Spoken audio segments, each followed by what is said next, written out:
Today's podcast is all about why nobody owes you anything and what you can do to put your own expectations in check. And that is one of the hardest pills that any of us will ever swallow, is recognizing that we are not entitled to anybody owing us anything or needing to give us anything to serve our needs. Not love, not effort, not consistency, and not reciprocity.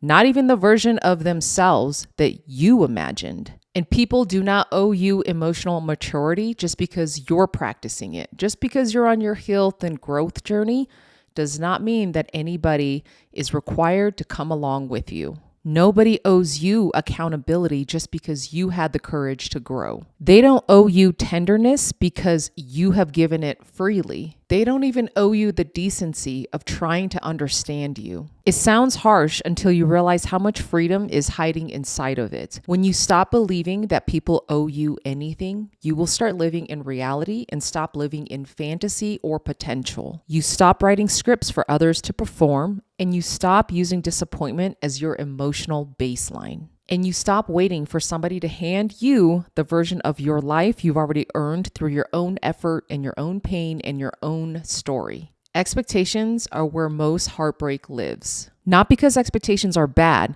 but because we build them like fragile glass statues, then act shocked when they shatter in our hands. We expect people to communicate just because we do. We expect people to care because we care. And then we expect people to match our effort because it feels fair. But fairness is just a myth that people hold on to so that they don't have to deal with the actual truth. And the truth is that we project versions of people onto them, then punish them when they cannot hold the weight. And this has nothing to do with lowering your standards. This is about understanding the complexity that comes with making things personal. And most of the time, somebody's inability to meet you has nothing to do with you. It has everything to do with their own wounds, their own conditioning, their own fears, their own story, their own experiences. And you're just standing close enough to feel the impact of it all. And that is why the approach of nobody owes me anything is one of the key factors to living a more fulfilling and happier life that is filled with peace.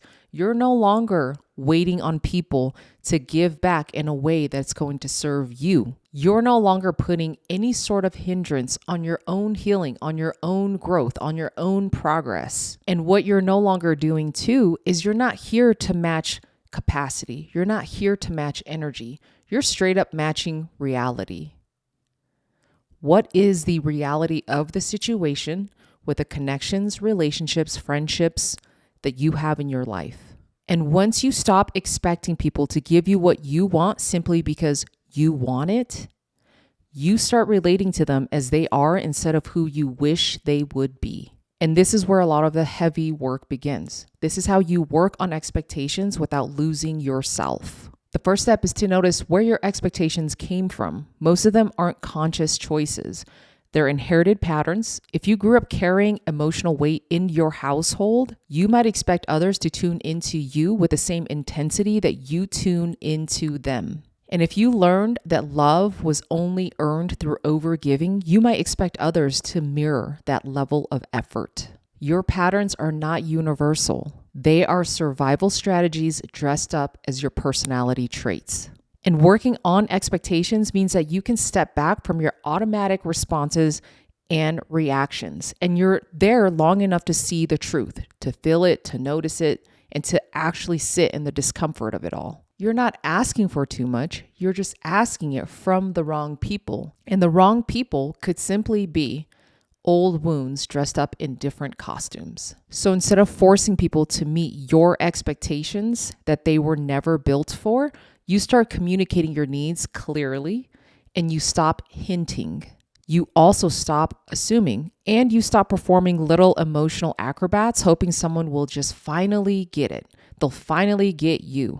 And you speak from the center of your chest, not the edge of your resentment. And expectations need two things to be healthy: clarity and boundaries. Clarity says, here's what I require to feel safe, respected, and connected. And boundaries say, here's what I'll do if that doesn't happen. You have to notice a difference. You're taking back the power. You're putting 100% of the ownership on you. What are you going to do? Not, I'm waiting for somebody else to do X, Y, and Z before I can do this. And when you notice the difference, you'll see that a boundary isn't punishment.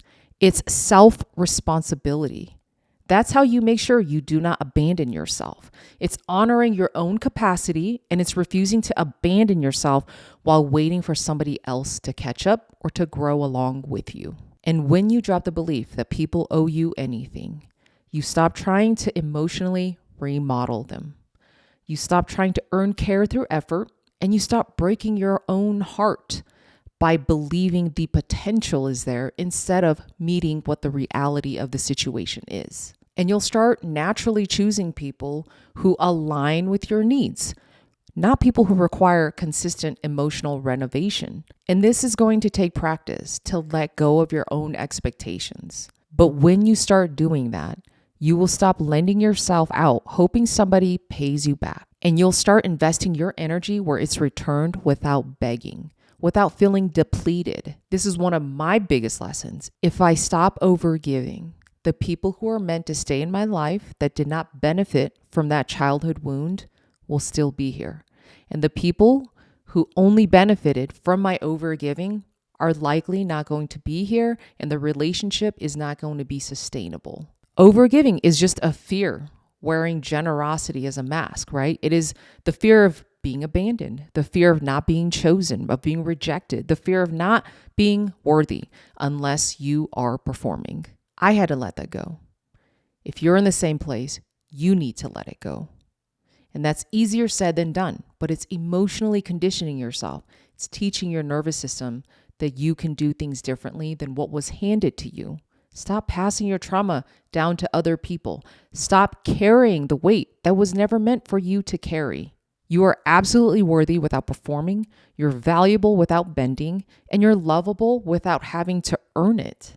And once you understand this, you'll move from you owe me this to this is who I am and this is how I move. If you can meet me here, beautiful. If not, I'll adjust my distance.